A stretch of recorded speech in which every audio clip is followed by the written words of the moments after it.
Halo guys, kembali lagi di channel Mas Raka dan Dek Rafa. Jangan lupa komen dan subscribe. Hahaha, kamu masih gadis kecil yang terpelajar. Sekarang serahkan ginseng naga iblis dan aku bisa melepaskanmu. Pria bermata satu itu tertawa dan mengulurkan tangannya ke arah wanita itu. Adik perempuan, kita tidak boleh memberikannya kepada mereka. Ketika pria berbaju hijau melihat ini, dia segera berteriak untuk menghentikannya. Hentikan omong kosong sialan itu. Pria bermata satu itu melambaikan tangannya, dan pria berbaju hijau langsung terbang mundur. Jelas dari segi kekuatan, pria berbaju hijau ini jauh lebih lemah. Chen Ping juga melihat bahwa pembudidaya iblis dari Sekte Jiwa Iblis memiliki keterampilan uniknya sendiri dalam mengendalikan jiwa, tetapi dia masih kurang dalam bertarung dengan pedang dan senjata sungguhan. Sama seperti arai mage atau apoteker, jika Anda berspesialisasi dalam satu bidang, Anda akan dapat melakukan banyak hal lainnya. Bagaimanapun, energi manusia terbatas, dan hanya sedikit orang yang sejenius Chen Ping. Kakak senior. Melihat ini, wanita berbaju hijau buru-buru melangkah maju untuk membantu kakak laki-lakinya berdiri. Cepat bawakan ginseng naga iblis, kesabaranku terbatas. Satu mata menjadi sedikit tidak sabar.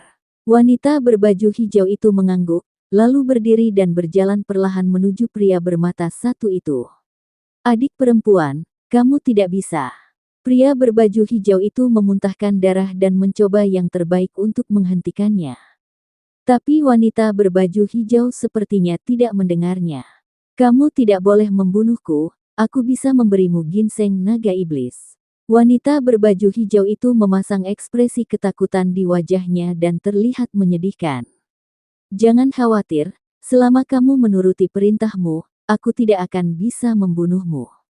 Pria bermata satu itu menyeringai. Mata pria bermata satu itu penuh dengan keserakahan. Dia rakus pada ginseng naga iblis di tangan wanita berbaju biru, dan dia juga rakus pada tubuh wanita muda. Selama dia mendapatkan Demon Dragon Ginseng, dia tidak akan ragu untuk menyerang wanita berbaju hijau. Adapun janjinya, mereka tidak akan pernah mematuhinya. Lagi pula, mereka tinggal jauh di dalam Gunung Iblis. Siapa yang peduli dengan janji dan aturan? Gadis ini sangat bodoh. Orang-orang ini tinggal jauh di dalam Gunung Iblis. Bagaimana mereka bisa menepati janji mereka? Kamu tidak dapat mempercayai sepatah kata pun dari perkataan orang-orang ini. Zeyan berkata dengan cemas saat dia melihat gadis itu mempercayai kata-kata pria bermata satu itu. Chen Ping tahu dari nada cemas Zeyan bahwa jika dia tidak hanya memiliki sisa jiwanya, dia pasti akan datang untuk menyelamatkan. Zeyan tidak tahu harus menjawab apa. Apakah kamu jatuh cinta dengan gadis ini? Chen Ping bisa merasakan apa yang dipikirkan Zeyan, tapi Zeyan hidup di lautan kesadarannya. Sedikit, kata Zeyan tanpa ragu-ragu. Lagi pula, dia ingin menyembunyikan Chen Ping, tapi dia tidak bisa, jadi sebaiknya dia mengakuinya saja. Apakah ini cinta pada pandangan pertama bagimu?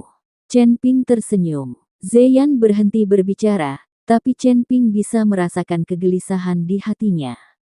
Jangan khawatir, gadis itu tidak bodoh. Sebaliknya, dia sangat pintar.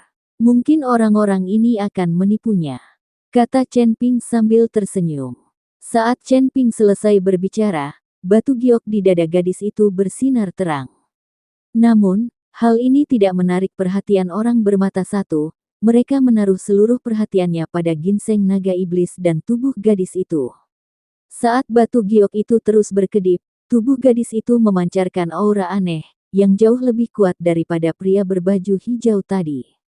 Tanpa disadari, mata keempat pria di samping pria bermata satu itu mulai menjadi kesurupan, dan 4 bayangan hitam perlahan melayang keluar dari atas kepala mereka. Dikalahkan. Tapi batu giok di dada gadis itu meledak dengan cahaya keemasan. Di bawah cahaya keemasan, 4 bayangan hitam langsung hancur. Ini adalah jiwa dari 4 orang, hanya setelah jiwa meninggalkan tubuh barulah keempat orang ini bereaksi. Saya melihat keempat bayangan hitam itu berjuang mati-matian, mencoba untuk segera kembali ke tubuh aslinya. Dan tubuh keempat orang itu semuanya tergeletak tegak. Pada saat ini, pria bermata satu itu sepertinya bereaksi, dan seluruh tubuhnya menjadi ganas. Dia melihat manik pengikat jiwa di tangannya, membuka mulutnya dan menelannya. Melihat pria bermata satu menelan mutiara pemikat jiwa, wanita berbaju hijau berubah menjadi jelek. Aura unik terus-menerus menyerang pria bermata satu itu, mencoba memaksa keluar jiwa pria bermata satu itu. Pria bermata satu itu memandang wanita berbaju hijau seperti ular berbisa. Dia tidak menyangka akan tertipu oleh wanita ini.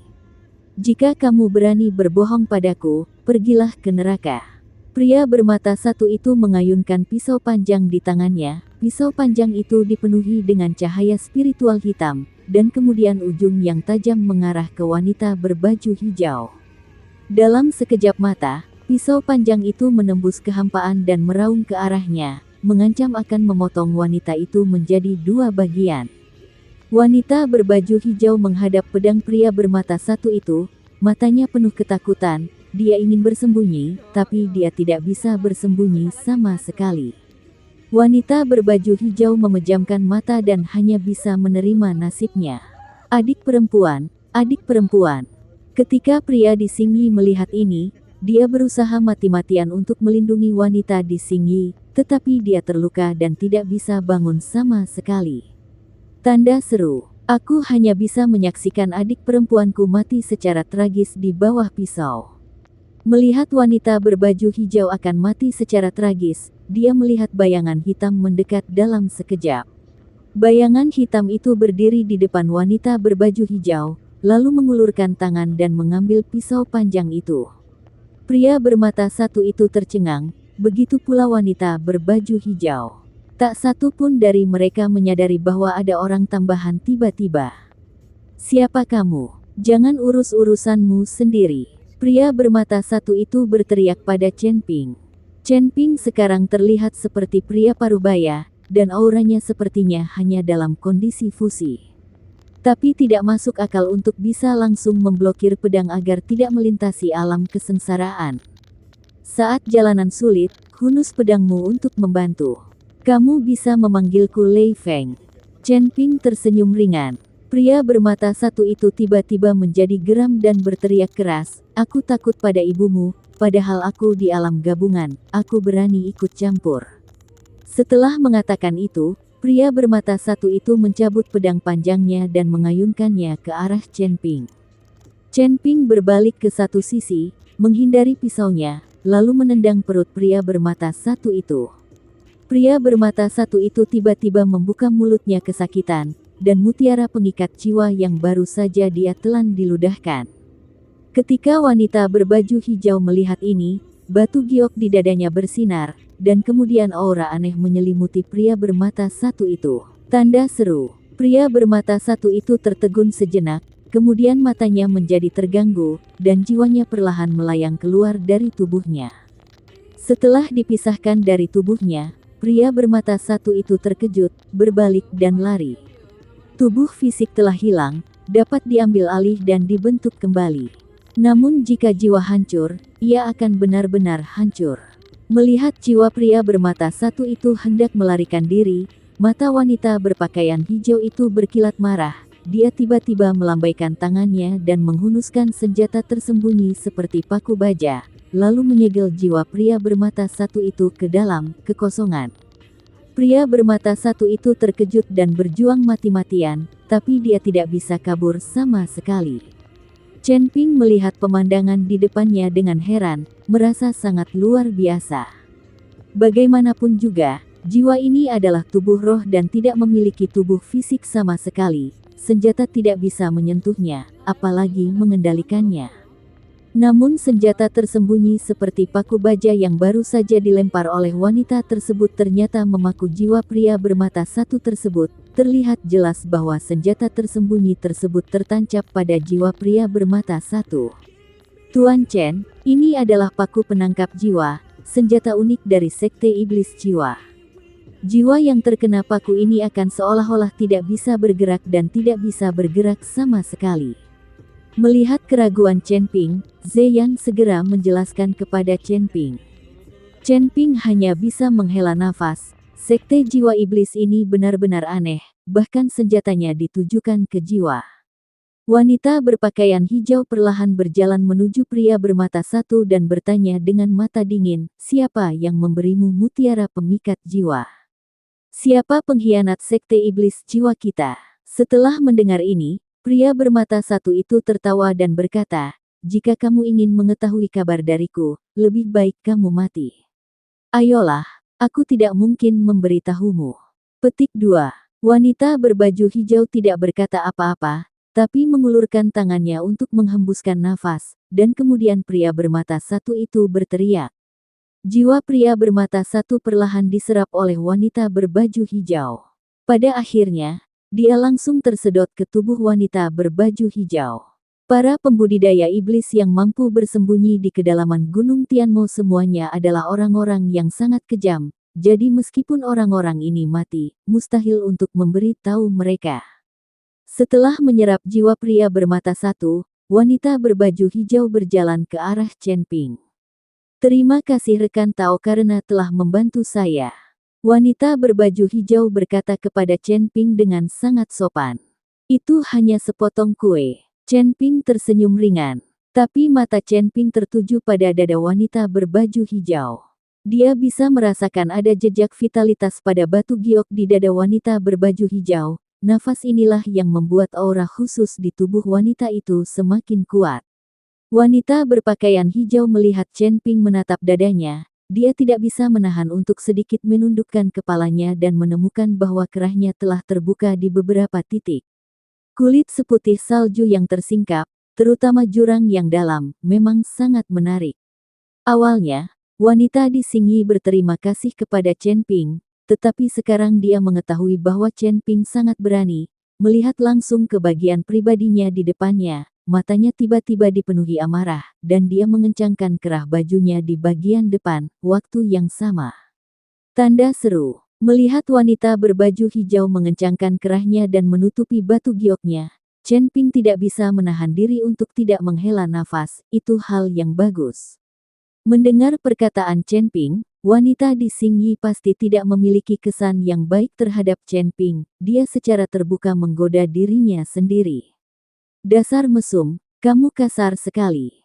Seperti yang dikatakan wanita berbaju hijau, dia menamparkan Chen Ping dengan telapak tangannya. Chen Ping tertegun sejenak dan buru-buru menghindarinya. Dia berkata dengan ekspresi bingung di wajahnya, "Rekan Tao, saya baru saja menyelamatkan hidup Anda. Mengapa Anda tiba-tiba menyerang saya? Anda membalas kebaikan dengan kebencian. Bah, jika kamu menyelamatkanku, kamu pasti rakus terhadap tubuhku. Aku tidak akan pernah membiarkanmu berhasil." Setelah mengatakan itu, wanita berbaju hijau terus menyerang Chen Ping. Tapi setelah beberapa gerakan berturut-turut, Chen Ping bahkan tidak bisa menyentuh sudut pakaian Chen Ping.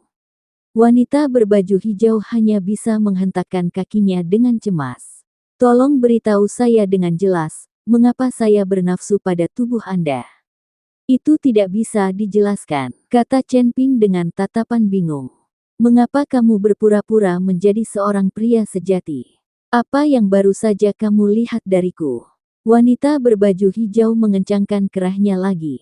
Chen Ping langsung mengerti bahwa wanita itu telah salah paham, jadi dia dengan cepat menjelaskan, "Saya baru saja melihat potongan batu giok di dada Anda. Ada aura vitalitas di batu giok itu. Saya merasa itu sangat istimewa, jadi saya mengambil yang lain. Lihat, dan aku bilang batu giok ini bagus. Aku tidak mengatakan apa-apa lagi." "Kamu pasti salah paham. Benarkah?" Wanita berbaju hijau itu memandang Chen Ping dengan ragu.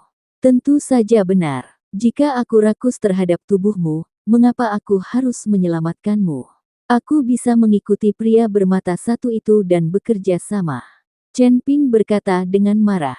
Wanita di Xingyi memikirkannya dan merasa bahwa dia memang salah paham terhadap Chen Ping, jadi dia meminta maaf, "Maaf, saya salah paham terhadap Anda." Nama saya Jiang Yulian, dan itu adalah kakak laki-laki saya Zheng Jian. Kami berdua adalah anggota dari Sekte Jiwa Iblis. Saya ingin tahu siapa nama teman Tao ini dan siapa dia. Nama keluarga saya Cheng, dan saya berasal dari wilayah utara, jawab Chen Ping. Ternyata itu Tuan Cheng. Saya tidak menyangka bahwa Anda sepertinya hanya berada di alam penggabungan, tetapi Anda dapat menahan pukulan dari alam kesengsaraan. Wanita berpakaian hijau itu berkata, tapi tiba-tiba berhenti, lalu matanya tertuju pada Chen Ping, alisnya sedikit berkerut.